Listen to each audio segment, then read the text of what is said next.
Comment ça va YouTube? Très souvent, le problème que je rencontre avec les jeunes entrepreneurs, c'est je n'ai pas de financement pour mon projet. J'ai l'idée, j'ai comment faire, mais je n'ai pas de financement pour mon projet. Comment faire pour avoir le financement pour mon projet? Aujourd'hui, je te révèle 7 moyens de pouvoir avoir le financement pour ton projet. Donc, si tu as un projet, si tu es entrepreneur ou bien si tu es n'importe quoi, reste à la fin de la vidéo parce que je vais te donner les 7 secrets que moi j'ai utilisés et que tu peux également utiliser pour avoir le financement pour ton projet. Reste jusqu'à la fin parce que le cinquième moyen pour avoir le financement est assez atypique. On commence.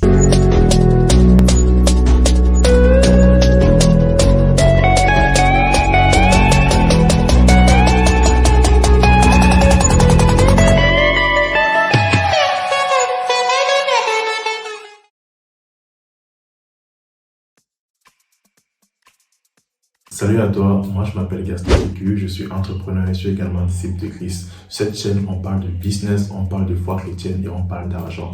Parce que les deux là ne sont pas incompatibles, mais vont de pair. Alors si tu es nouveau, je te recommande de t'abonner. On atteint bientôt la barre des 1000 abonnés. Les gars, abonnez-vous massivement et partagez les vidéos. Ça fait beaucoup plaisir de voir les gens qui partagent les vidéos, qui relaient les vidéos. Ça m'encourage beaucoup dans mon travail. Laissez des pouces bleus, abonnez-vous et partagez régulièrement les vidéos autour de vous. On doit être nombreux dans la communauté à se réveiller, à faire ce que la chose aille de l'avant. Donc, vraiment, mon ami, partage, like et abonne-toi. J'ai dernièrement créé une offre, je t'en parlerai plus à la fin de la vidéo, mais j'ai dernièrement créé une offre qui je pense pourrait t'intéresser dans le sens de pouvoir, gagner des revenus avec Internet et deux, pouvoir débloquer certaines situations de ta vie. Bref, je t'en parle plus à la fin de la vidéo. Après, petite parenthèse, comment donc faire pour avoir l'argent pour se lancer, l'argent pour commencer un business? Peut-être on a déjà un business, mais on n'arrive pas à avoir assez d'argent, on n'arrive pas à avoir suffisamment d'argent pour pouvoir débloquer notre entreprise, aller level up, aller à un niveau incroyable. Donc, dans la vidéo d'aujourd'hui, je vais te partager 7 moyens, 7 méthodes que tu peux utiliser pour avoir le financement pour ton projet. La méthode numéro 1 est la méthode généralement la plus connue, c'est-à-dire aller faire un prêt. Aller faire un prêt, généralement à la banque. Tu peux aller faire un prêt à la banque pour financer ton projet. Mais en toute franchise, on est en Afrique. On est en Afrique. Très souvent, les banques ne financent pas les projets des gens. Là, il faut se le dire, c'est une triste réalité. Mais très souvent, tu vas aller avec ton projet à la banque, on va te dire que non, on va te financer parce qu'il y a ci, parce qu'il y a ça, tu n'as pas vraiment les garanties et tellement d'autres choses. Tu vas faire un bon business plan et autres. Et là, je profite une fois pour dire une chose à tous ceux qui veulent se lancer, bien qui pensent être dans l'entrepreneuriat. Les gars, le business plan dans un début ne sert à rien. Non, le business plan dans un début ne sert à rien. Tout entrepreneur qui a réussi vous dira vraiment que le business plan d'un début ne sert à rien. Lance un projet. Tu as vu un problème dans la société, apporte une solution et au fur et à mesure, ajuste-la. Le business plan d'un début ne sert à rien. J'en parlerai dans une prochaine vidéo, mais pas dans celle-ci. Donc là, c'est une des choses. Tu vas aller voir faire un prêt bancaire ou faire un prêt à un ami ou à un ami par exemple.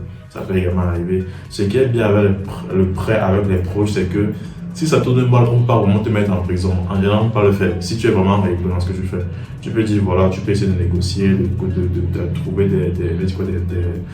des arrangements. Mais c'est difficile que tu partes en prison à cause d'un prêt que tu as fait à un ami. Très difficile. Certes, ça peut cacher ton amitié et autres, mais je pense vraiment que ça dépend de comment tu vas gérer ça. En toute franchise, ça dépend comment tu vas gérer ça.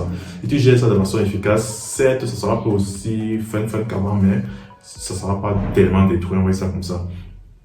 Donc, le premier moyen, c'est recourir au prêt. Le deuxième moyen, c'est demander de l'aide à la famille. Il peut arriver que ta famille t'aide, tes amis ou ta famille t'aident. C'est-à-dire que c'est un don qu'ils te font, qui te font. Genre, ok, tu as un projet, tu les en parles, peut-être à la réunion familiale, tu en parles. Et la famille dit quoi? C'est bien que le petit ait un projet. Ce qu'on va faire, c'est qu'on va prendre l'argent, on va lui donner que voici telle somme. Va investir ça, va travailler ça. Après, tu viendras nous rendre compte. Ça peut également arriver. Donc, la famille également est une aide est un moyen d'obtenir ton financement. Ce qui est un peu souvent triste avec nos familles africaines, c'est que l'État comment pour t'illustrer ça, non. Ce que j'ai fait, je vais te prendre une histoire. Il y avait un jour quelqu'un que je connaissais, bon, on va dire, c'est une connaissance à moi. Et il a donc pas demandé à sa mère un financement de 150 000. Car moi j'ai bien du financement, j'ai un projet et tout. Je veux un financement de 150 000. Sa mère lui a dit qu'elle n'a pas. Le gars lui a donc dit que si aujourd'hui je meurs, tu vas trouver 150 000 pour mon deuil, non? Tu vas trouver 150 000 pour mon deuil, non? Pourquoi on ne peut pas nous donner 150 000 là une fois? Parce que c'est bizarre. Et sa mère s'est fâchée là, qui m'a dit que oh, va là-bas, machin, comme ça, l'insulter et tout. Et moi j'ai un peu ri à l'histoire là. Mais ça dénote une certaine réalité en fait dans le contexte africain, dans le sens où on n'est pas souvent à financer des projets, mais on est prêt à faire beaucoup autre chose que financer des projets. Moi par exemple, j'ai des parents qui voudraient absolument que je parte au Canada, mais moi ça m'intéresse pas trop parce que j'ai des projets que j'ai lancés là et j'ai espoir dans mon pays. C'est bizarre de dire ça en parlant du Cameroun, mais j'ai espoir dans mon pays. Je n'ai pas espoir que les gens vont changer, mais j'ai espoir que je vais tellement changer que je vais entraîner d'autres personnes à changer. C'est pas si vous un peu. Donc, voilà. Et moi, je dis tout le temps ça à mes parents. Vous voulez mettre 2 millions, minimum 2 millions dans la procédure pour aller au Canada. Moi, je vous dis, donnez-moi les 2 millions, je consulte mes activités qui sont ici là, on refuse. On dit que non. Assez de au Canada, on va donner l'argent là, on va dire qu'on va travailler pour que l'argent puisse te faire voyager. Mais moi, je me savais bizarre, mon gars, donnez-moi les 2 millions là, non? Ah voilà, il n'y a pas de pourquoi, mais c'est comme ça en fait. Souvent, les familles américaines sont un peu compliquées avec ça. Donc là, c'est un deuxième moyen. La troisième méthode que tu peux utiliser pour gagner de l'argent pour ton projet, c'est ton salaire ou tes compétences. Quelqu'un disait un jour, quand tu n'as pas d'argent, soit tu vends ton temps, soit tu vends tes compétences. Ça en fait. Quand tu n'as pas d'argent, soit tu vends ton temps, soit tu vends tes compétences. Entre les deux là. Vendre son temps, c'est recevoir à la fin du mois un salaire. Vendre des compétences, c'est recevoir en fonction du travail que tu fais un paiement. Là, tu vois un peu. Donc, un des moyens que moi tu peux utiliser, c'est genre, ok, je vends mon temps, c'est-à-dire je trouve un boulot. Je prends le boulot là avec l'argent qu'on me paye chaque mois. Je mets de côté pour un mois atteindre la somme 1 million, 2 millions pour pouvoir lancer mon projet. C'est aussi une autre solution. Moi, par exemple, il fut un temps assez compliqué en termes de finances sur moi. J'ai dû prendre un travail dans une entreprise et on me payait chaque mois. Bon, au début, on me payait, on va prendre là pour me payer. Là, je vais peut-être raconter peut-être ça. On me payait au départ. Et ce que je fais, c'est quoi? J'avais mes activités que je vais continuer à faire malgré mon travail que j'avais pris. Mes activités me servaient à gérer mon quotidien, genre mon transport, ma nutrition et tout. Et le travail que j'avais pris me permettait de rembourser les dettes que j'avais contractées. Parce que je savais au moins qu'avec le salaire, l'argent sera toujours là. L'argent va toujours tomber. Moi, c'est ça que je savais en fait. Que le salaire, ça tombe chaque mois. Donc, je peux prendre facilement l'argent là pour remettre ça aux gens. Mais, étonnamment, au bout de 2 mois, on va payer. À partir de 2 mois, je crois que c'est le deuxième mois, on ne va pas payer en fait. C'est planté, c'est le deuxième, troisième mois, on a besoin de me payer. Et là, tu te retrouves à avoir des dettes à rembourser. Alors que tu avais dit que tu investais une somme chaque mois, mais en fait, tu verses rien chaque mois. Donc, c'était un peu ça. Mais en général, le salaire, c'est ça. Ça permet de tomber chaque mois. Je ne sais pas si quelqu'un ici dans la communauté a déjà eu ce problème-là. Il a pris un travail et on a arrêté de le payer au bout de ce moment. C'est pas le cas à rencontrer ça à la communauté. S'il a rencontré qu'ils me disent. Également les compétences, tu peux être bon, par exemple, pour ceux qui ne savent pas, j'offre des services en montage vidéo, en community manager et tout ça. Bon, pour ceux qui sont intéressés, ceux qui ont besoin d'un montage vidéo, vous pouvez juste me contacter, le lien dans la description pour me contacter et je vous ferai un plaisir de faire les vidéos que j'ai eu à faire. Je vous ferai un plaisir de vous communiquer les vidéos quoi. Donc c'est un peu ça. Là c'est le troisième point. Le quatrième point, pour avoir le financement pour son projet, ce sont les tontines. Oui, les tontines. En Afrique, c'est un modèle économique qui est plus avantageux que les banques, en toute franchise.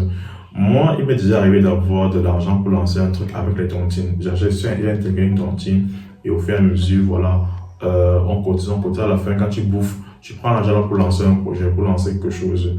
Donc, ça, les tontines, en fait, un des moyens de pouvoir lancer son projet. Donc, si tu es en Afrique, je te recommande d'intégrer une tontine qui est sûre. Et parce qu'il y a aussi les gars qui vont les vidéos qui est sûre et par la suite maintenant, bon, voilà, tu peux mettre de l'argent de côté. En fait, tu cotises. Et le moment où c'est ton tour de bouffer, tu prends tout l'argent, tu investis dans ton projet. Donc, en gros, c'est ça. Il y a aussi une tontine que tu peux utiliser pour financer ton projet. Le point numéro 5. Ce sont en fait les miracles de Dieu. Les miracles de Dieu. Notre Dieu est un Dieu d'amour, de bonté, de miséricorde. Et très souvent, il fait un miracle dans la vie de ses enfants pour leur permettre d'avoir l'argent pour lancer un projet. Tu peux prier que Seigneur, donne-moi l'argent pour lancer mon projet. Le lendemain ou quelques jours après, un gars sort de nulle part et dit que voici l'argent pour ton projet. Pour la petite histoire, bon, c'était pas un projet, mais c'était un miracle que j'ai vécu. Il y avait, quand j'étais à l'école, mon père me donnait pas le taxi pour aller à l'école, c'était compliqué. Et il y a un moment, mon an de taxi finissait déjà. Parce qu'il m'avait dit qu'il devait me donner un taxi parce que il trouvait que j'étais paresseux, il ne travaillait pas assez, que ça. Il dit que, mais attends un peu, je suis une école d'ingénieur. On fréquente de 8h à 7h30. 8h, 7h30. Comme ça, de lundi à vendredi. Et samedi de 8h à 12h. Et en plus, il y avait les activités de club et tout. Je ne me faisais pas même d'aucun club. Et la question que je me posais, c'était déjà, gars. Je vais prendre le temps pour travailler où? Et c'est pas, en Afrique, c'est pas comme en Europe où il y a des jobs étudiants. C'est très rare d'avoir ce truc. C'est très très rare. Donc, j'étais déjà en mode que, voilà, bon, il dérangeait un peu, il voulait pas donner l'argent. Et au résultat, il m'a dit que, bon, il me donne plus l'argent de taxi. Et j'ai dit, bon, ok, on va voir comment ça va se passer. J'ai prié le jour-là et je me rappelle qu'il était sur la moto. En fait, puisque mon taxi finissait déjà, je n'avais plus d'un taxi au moment. J'étais déjà à mon avant-dernier jour, je pense, comme ça. Et j'étais genre en mode, je vais faire comment après, je ne sais pas. Je m'inquiétais. Et là, une parole est venue dans mon esprit, dans le livre de Matthieu. Qui de vous, par ses inquiétudes, peut ajouter une seule audace à sa vie? C'est là que j'ai donc pris la décision de ne plus m'inquiéter. C'est pas que j'ai senti, non. J'ai pris la décision de ne plus m'inquiéter. J'ai dit, ok, je ne m'inquiète plus. Je fais confiance à Dieu et on va voir comment ça se passer. Et je faisais vraiment confiance à Dieu. Par la suite, un ami m'a appelé. Un ami qui est au Canada, on n'était pas très proche, c'est vrai, on n'était pas très proche. Il m'a appelé, il dit comment et tout. Il dit ça va et tout. On cause. Après, il me dit que bon. En fait, il me demande comment tu vas. Je me rappelle le jour où il m'a demandé comment tu vas. Et moi, je lui ai dit que honnêtement, ça ne va pas. On ne va pas. Mais j'ai foi que ça va aller. J'ai foi que les choses vont aller mieux. Et c'est un peu ça. Par la suite, alors, bon, il m'a dit qu'est-ce qu'il y a. Je lui ai expliqué la situation. Que voilà, mon père a dit qu'il a pu donner un taxi et tout. Donc, je me retrouve sans argent de taxi. Bref, c'était chaud. Et il a dit, ok, il a compris. Le lendemain, c'est-à-dire le dernier jour que mon taxi restait, il m'écrit en me disant, Gaston, depuis quelque temps, je fais gagner de l'argent de côté. Je prends de l'argent et mettre de côté, prends de l'argent et mettre de côté. Et je sais que le Seigneur, puisque c'est aussi un enfant de Dieu, je sais que le Seigneur me demande de mettre l'argent de côté là pour une raison, mais je ne sais pas encore laquelle. Et j'ai l'impression, j'ai la conviction que la raison pour laquelle je mettais cet argent de côté depuis ce moment, c'était parce que je devais te le donner. Tu as bien entendu. C'était parce que je devais te le donner. J'étais déjà en mode que, quoi? Il me dit, est-ce que tu es d'accord pour que je te donne l'argent que j'ai mis de côté? Parce que je crois que Dieu me faisait garder l'argent parce qu'il savait que le moment s'il devait arriver. Et voilà. J'étais déjà en mode que, t'es sérieux là? Il me dit oui. Il dit ok, il n'y a pas de souci, au revoir alors. Bon, il a dit que bon, moi mon taxi c'est 1000 francs par jour. Le taxi c'est 1000 francs par jour. Bon, je envoie 1000 francs par jour, je peux me débrouiller et tout. Il dit c'est pas un problème, t'inquiète pas. Il m'a envoyé l'argent par MoneyGram. Et je t'assure une chose, c'était la première fois de ma vie que je touchais 100 000. C'était pour moi. 100 000, c'était pour moi. Et qui on a un taxi par jour, c'était 1000 francs. Taxi, aller-retour. Et après, il y avait 500 peut-être pour bouffer. Mais c'était 1000 francs généralement. Donc, même si on faisait quoi, 2 par jour, ça remontait à 60 000. Tu vois un peu, mais gars, j'avais 100 000 qui étaient pour moi. Notre Dieu est un Dieu de miracles. Quand il fait les choses, oh là là, quand il dit qu'il va faire les choses, il fait les choses grandement. Il fait pas les trucs petits, non, il fait les choses avec grandeur, avec prestige, avec majesté. Notre Dieu est un Dieu de miracles. Donc, c'est en fait ça. Dieu peut intervenir par un miracle. Et c'est parce que c'est un Dieu de gloire, un Dieu de bonté. Et voilà. Donc, pour te dire que c'est aussi un moyen d'obtenir son financement. Je vais quand même aussi mettre des garde-fous quand même sur ce que je viens de dire. Ce n'est pas, ça comment? Oui, reste disposé, mais ne pas forcément ce que Dieu le fasse, tu vois. C'est pas comment expliquer ça. Vraiment, agis avec parcimonie, agis selon ce que l'esprit te guide. Vraiment, agis selon ce que... Parce qu'il y a des gens qui ont prié pour leur projet, mais ils n'ont pas eu, tu vois. Les miracles de Dieu, c'est pas un truc qu'on programme. Voilà, c'est ça que je cherchais à dire. C'est pas un truc qu'on programme pour dire que voilà, je vais plus rien avoir, après tu vas faire un miracle, il va m'en sortir. Non. C'est pas comme tu vas tomber malade parce que tu sais que Dieu va te guérir par un miracle. Non. La maladie t'attrape comme ça, tu n'as rien demandé, mais Dieu peut intervenir pour te délivrer par un miracle. Donc, on fait la même chose. Donc, les miracles de Dieu sont un moyen d'avoir le financement pour son projet. En sixième point, il y a l'héritage. Tes parents peuvent mourir, ils ont eu beaucoup d'argent, ils te laissent. Nous, par exemple, on a une entreprise familiale et bon, je ne souhaite pas que ça arrive, mais bon, si peut-être un jour un de mes parents meurt, voilà, on va léguer ça à mes frères et à moi, on va se dispatcher ça et c'est assez gros, quoi. Mais c'est pas quelque chose sur quoi on peut compter. C'est pas quelque chose que tu vas dire, oh, je programme que mes parents vont mourir. C'est pas quelque chose que tu as un pouvoir sur ça. Ce sont en fait des événements qui arrivent comme ça dans la vie, qui te prennent aussi comme ça. C'est un peu comme les miracles de Dieu. C'est, voilà, quoi. C'est pas un truc qu'on programme. Ça peut arriver comme ça peut ne pas arriver. Voilà. Et comme dernier point pour le financement pour ces projets, tu peux te lancer dans une activité en ligne.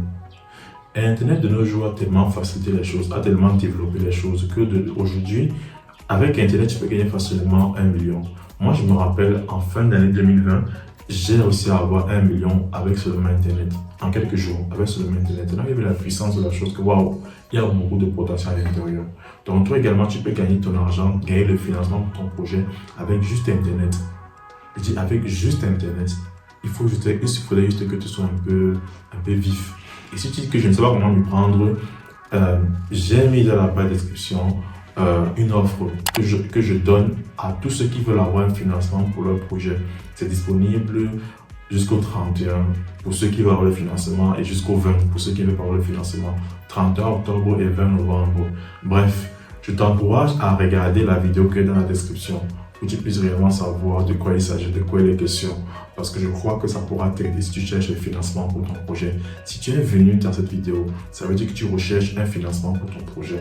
Donc, va dans la barre de description, regardez cette vidéo pour voir comment toi également tu peux avoir le financement pour ton projet. C'est une offre limitée.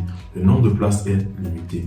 Donc, il est fort probable que peut-être tu arrives à un moment, on te dit que les places sont finies.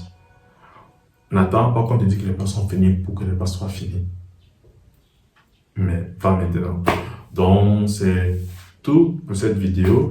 J'espère que tu as été édifié. Si tu as appris quelque chose, n'hésite pas à laisser des commentaires en dessous de la vidéo. Ça fait toujours du bien en fait de voir les commentaires. Je prends toujours plaisir à répondre à tous les commentaires. Donc, va en dessous et laisse-moi un commentaire, like, partage et abonne-toi. Et on se donne rendez-vous dans la vidéo qui est dans la description. Allez, ciao!